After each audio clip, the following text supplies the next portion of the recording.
Okay, so hopefully everything's working on the mic. Um, News for today. There's been another train derailment in Ohio. This one took out some telephone poles, I guess. Apparently, they say there's no injuries, so let's take a look at this. A train derailment in Delphus late last night took out two electric poles. At 12:45 a.m., a train came off the rails at the crossing on the intersection of Bank and South Reddick Street. One of the boxcars then struck and lifted two electric poles from the ground. The intersection of Bank Street and Reddick Street, as well as Ohio Street and State Street, were closed as the train was blocking the crossings. But the cars have now been removed, according to the Delphus Fire. Okay, well, that's about all you need to know on that one.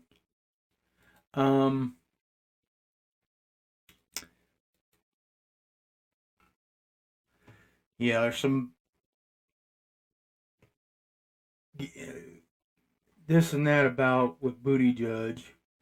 As you know, he's the transportation secretary with the Norfolk Southern situation.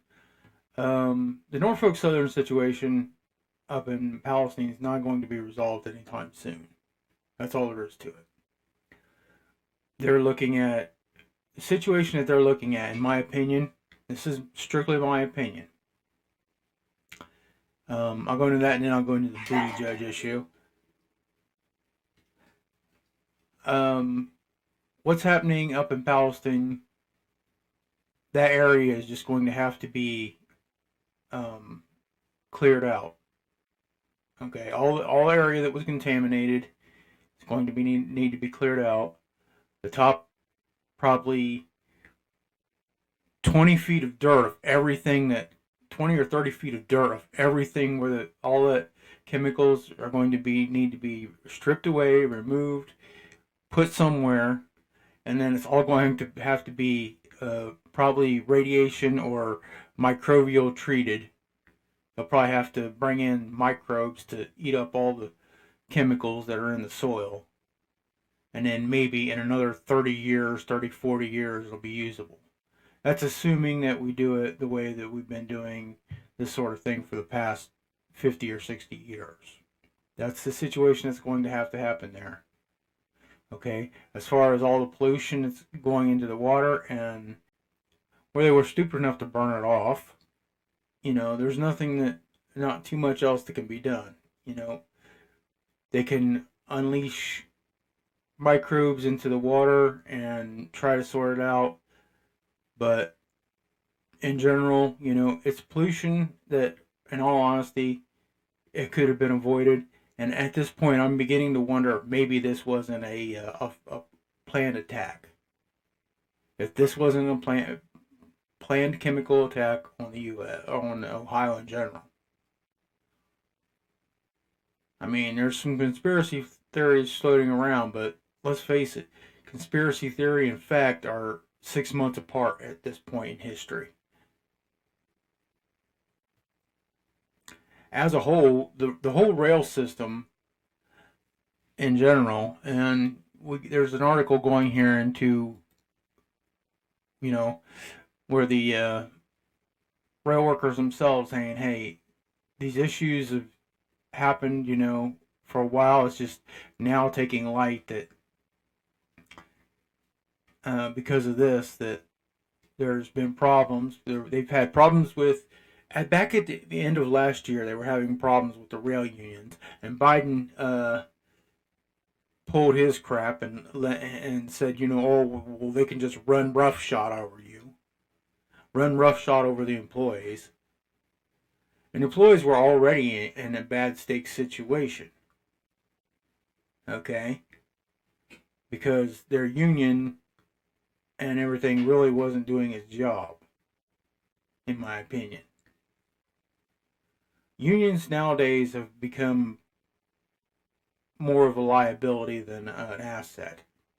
That's my opinion. And they're just not been treated well. The rail systems in general, especially throughout the upper northern states of the United States,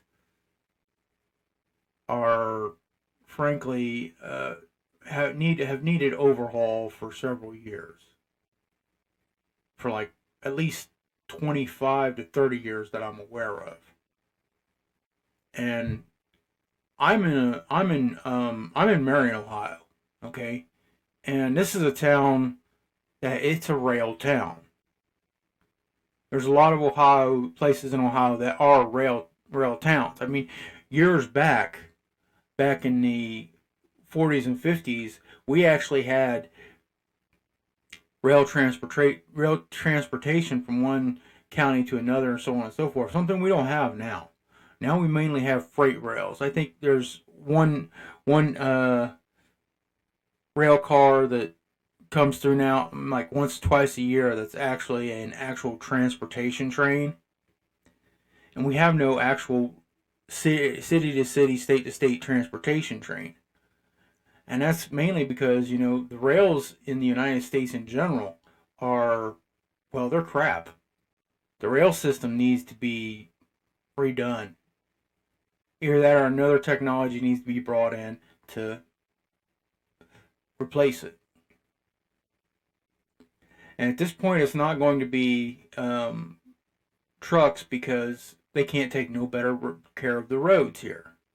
We need, let's face it, we need anti-gravity technology is what we need. And teleport technology is what we need. But I don't see us getting either of those things either anytime soon. It would be fantastic if certain elements that I know exist out there would help out, with things like, all that Tesla technology that kind of disappeared out of nowhere. Just when his apartment was raided, all of his stuff just kind of, disappeared. It would be extremely nice if we had some of that technology. It would be nice if all these underground trams and stuff that the government has running from bunker to bunker to bunker to bunker underground to all these military bases and the like, to all these government buildings, was made accessible by the public so that we could have decent transportation system. But short of us getting teleportation or flying vehicles, which we should have technically had by now, just the fact that we have drones proves that we should have had flying trains or maglifts by now. But yeah, the rail system in the United States is frankly needs complete overhaul. And it's just one of a number of things in the United States that needs a complete overhaul. I mean, there used to be vehicles. They used to have buses that could run not only on the streets but also run on rail.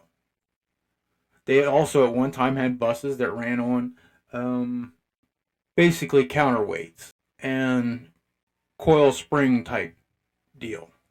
I can dig up maybe I'll dig up the an article or to it later, but other countries have had things like that for years.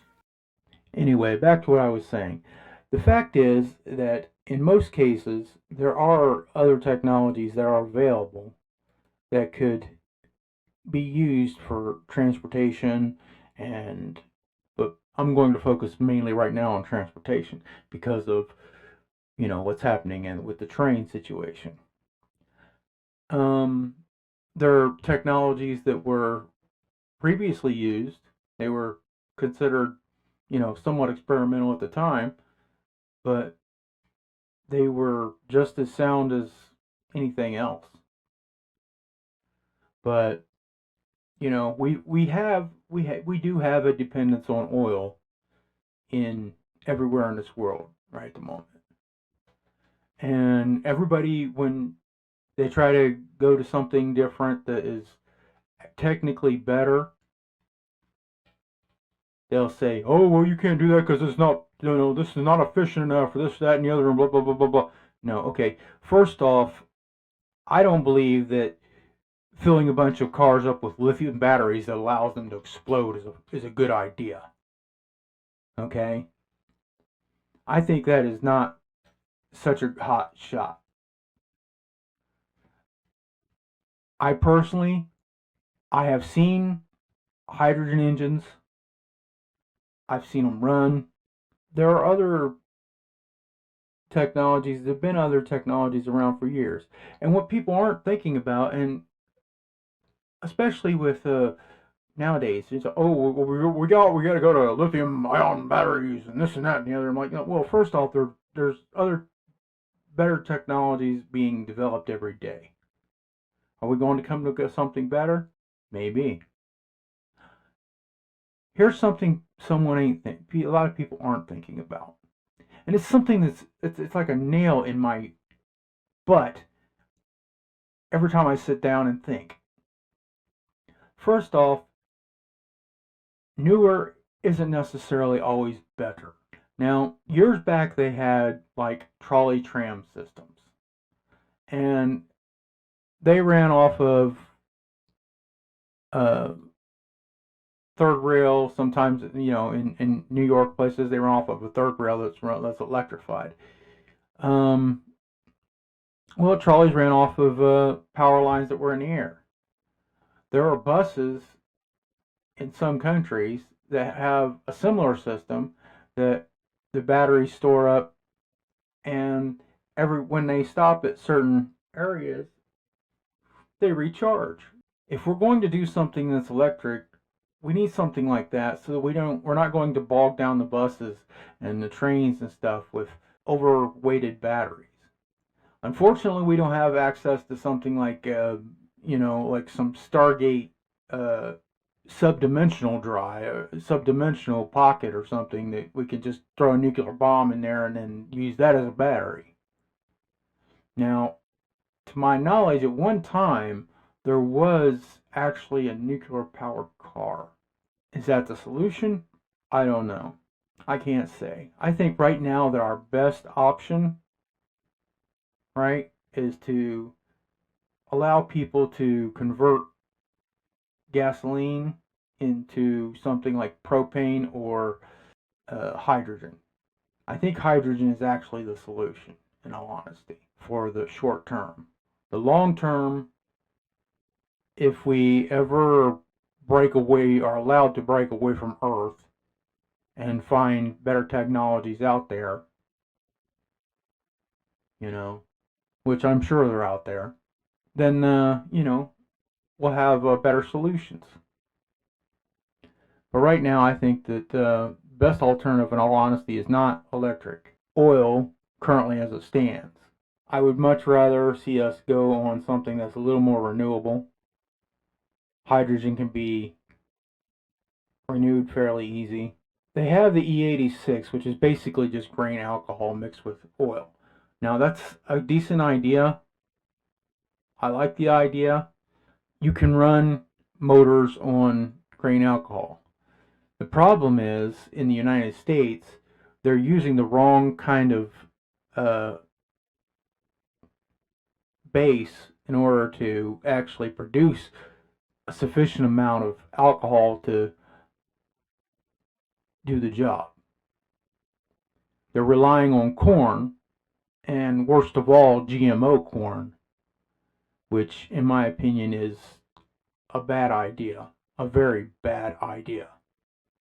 Because GMO corn is not good for anything, really. It's not good for people's health. It's not good for creating alcohol as a fuel source. There are much better natural plants that are suited to create more grain alcohol than corn. And GMO corn is worse. Mainly for the reason, not only because it causes massive issues with the corn itself, but a lot of these GMO seeds are they're not renewable. They're not a renewable seed, and they're patented. They're proprietary, and that makes it a major issue. When a farmer, I'm from Ohio, man. So with that, I'm going to leave you all, think about the things I've said. Newer isn't always better.